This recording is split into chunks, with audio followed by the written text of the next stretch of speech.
Praise the Lord. தேவனுடைய கட்டளைகளை மனதில் வைப்பது எப்படி என்பதை குறித்து நாம் பார்ப்போம். தேவன் நமக்கு 10 கட்டளைகளை தந்திருக்கிறார். அந்த கட்டளைகள் என்னென்னு பார்ப்போமா?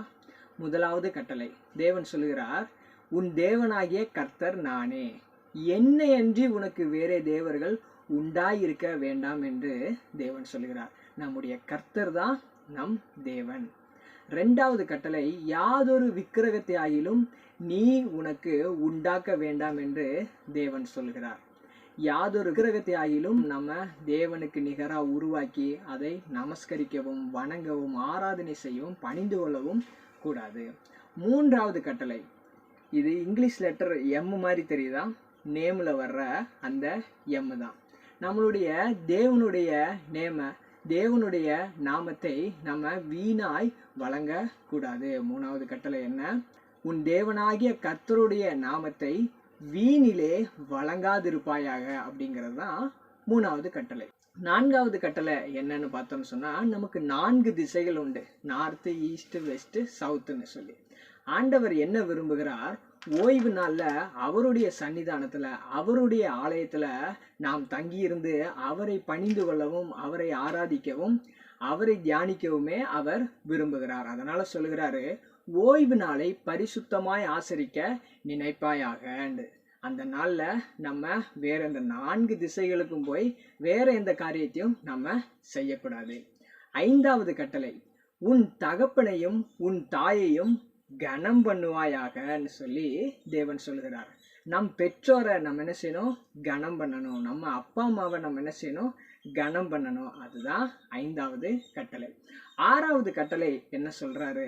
கொலை செய்யாதிருப்பாயாகன்னு சொல்லி தேவன் சொல்கிறாரு. நம்ம யாரையும் கொலை செய்ய கூடாது.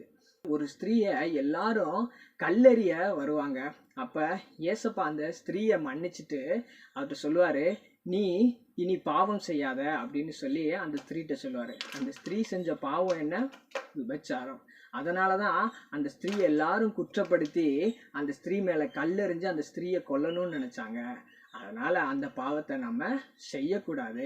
7வது கட்டளை என்ன? விபச்சாரம் செய்யாதிருப்பாயாக. 8வது கட்டளை, சில நாடுகள்ல திருடுனா விரலை வெட்டிடுவாங்களாம். அப்போ 8வது கட்டளை என்ன? நம்ம களவு செய்யக்கூடாது. களவு செய்யாதிருப்பாயாக அப்படிங்கிறது தான் 8வது கட்டளை. 9வது கட்டளை, நான் எதையோ மறைக்கிற மாதிரி இருக்குல்ல? ஆமா, நம்ம உண்மையை மறைச்சு பொய் சாட்சி சொல்லக்கூடாது. பிறனுக்கு விரோதமாய் பொய் சாட்சி சொல்லாதிருப்பாயாக அப்படிங்கிறது தான் 9வது கட்டளை. 10வது கட்டளை, பிறனுக்குள்ள யாதொன்றையும் இச்சியாதிருப்பாயாக. பிறருடைய மனைவியோ கணவனையோ அவருடைய பொருட்களையோ வேலைக்காரரையோ வேலைக்காரியோ அது எனக்கு வேணும், அதை நான் பறித்து கொள்ளணும், அதை எனக்குரியதை ஆக்கி கொள்ளணும்னு சொல்லி நம்ம இச்சிக்க கூடாது. அதுதான் 10வது கட்டளை. இப்போ நம்ம ஏன் இந்த தேவனுடைய கட்டளைகளை நம் மனதில் வைக்க வேண்டும் அப்படின்னு சொல்லி பார்த்தோம்னு சொன்னா, எரேமியா 31ஆம் அதிகாரம் 31வது வசனத்திலிருந்து 34வது வசனம் வரைக்கும், எபிரேயர் 8ஆம் அதிகாரம் 8ஆம் வசனம் தொடங்கி 12ஆம் வசனம் வரைக்கும் நாம் பார்க்கும்போது புதிய உடன்படிக்கை குறித்து சொல்லப்பட்டிருக்கிறது.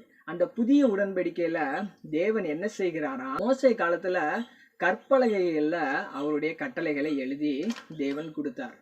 ஆனா இப்பொழுது புது உடன்படிக்கை நம்மோட பண்ணி நம் தேவன் என்ன செய்கிறார்னு சொன்னா, நம்முடைய உள்ளத்திலும் மனதிலும் அவருடைய கட்டளைகளை வைத்து நம்முடைய இருதயத்தில் அவருடைய கட்டளைகளை எழுதுகிறாராம். எழுதி என்ன பண்றாராம்?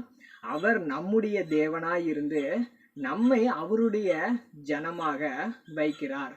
அப்படி வைக்கிறதுனால என்ன ஆகுது? நமக்கு வேற யாரும் ஆண்டவரை நீ அறிந்து கொள்ளணும் போதிக்க தேவையே இல்லையா? நாமளே அவருடைய கட்டளைகள்லையும் நியாயங்களையும் நடப்போமா? ஏன் ஆண்டவர் நம்முடைய இருதயத்துல எழுதணும் அப்படின்னு சொல்லி பார்த்தோம்னு சொன்னா, எசேக்கியேல் 36ஆம் அதிகாரம் 26வது வசனம் 27ஆம் வசனத்துல இப்படி வாசிக்கிறோம், நமக்கு புதிய இருதயத்தையும் புதிய ஆவியும் கொடுக்கும்படி அவருடைய கட்டளைகளை நம்முடைய இருதயத்தில் வைத்து கல்லான நம்முடைய இருதயத்தை சதையுள்ள இருதயமாக மாற்றி அவருடைய ஆவியை ஊற்றுகிறார். அந்த ஆவியை ஊற்றி அவருடைய கட்டளைகளை கைக்கொள்ளவும் அவருடைய நியாயங்களில் நடக்கவும் கர்த்தர் பண்ணுகிறார் என்று சொல்லி நாம வாசிக்கிறோம். அவருடைய ஆவியை நமக்கு ஊற்றுகிறார் என்று சொன்னாலே நம்மை அவருடைய பரிசுத்த ஆவியினால தேவன் அபிஷேகம் பண்ணுகிறார். அந்த அபிஷேகம் நம் மேல் இருக்கிறது.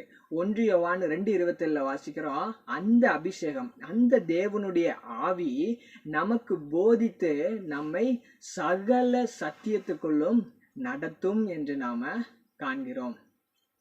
ஆம் பிரியமானவர்களே, நம்முடைய தேவன் நம்மோடு புது உடன்படிக்கை பண்ணியிருக்கிறார். அந்த புது உடன்படிக்கையை நம்ம இயேசு கிறிஸ்துவின் மூலமா பெற்றுக்கொண்டோம். அந்த புது உடன்படிக்கையின்படி நாம் அவருடைய ஜனமாக இருக்கிறோம். அவர் நம் தேவனாக இருக்கிறார். எப்படி? நம்முடைய இருதயத்தில் அவருடைய கட்டளைகளை எழுதி, நம்முடைய உள்ளத்தில், நம்முடைய மனதில் அவருடைய கட்டளைகளை வைத்து, நாம் அவருடைய கட்டளைகளை கைக்கொள்ளவும் அதன்படி நடக்கவும் அவருடைய நியாயங்களில் நடக்கவும் தேவன் பண்ணுகிறார் என்று நாம காண்கிறோம். இந்த புது உடன்படிக்கையின்படி ஆண்டவருடைய கட்டளைகளை உள்ளத்தில் மனதில் வைக்கிறவர்களுக்கு என்ன ஆசீர்வாதம் இருக்கு அப்படின்னு பார்த்தோம்னு சொன்னா, அவர் நம்முடைய பாவங்களை, அக்கிரமங்களை, அநியாயங்களை மன்னித்து விடுவாராம். அதோடு கூட நம்முடைய பாவங்களை, அக்கிரமங்களையும் அநியாயங்களையும் இனி நினையாமல் இருப்பேன் என்று கர்த்தர் நமக்கு வாக்கு தந்திருக்கிறார். நம்முடைய பாவங்களை, அநியாயங்களை அவர் மன்னித்து, நம்முடைய பாவங்கள், அநியாயங்கள், அக்கிரமங்களை இனி நினையாமல் இருப்பேன் என்று கர்த்தர் சொல்லியிருக்கிறபடியே நம்முடைய பாவங்களை, அக்கிரமங்களை மன்னித்து நம்மை அவர் ஆசீர்வதிக்கிறார்.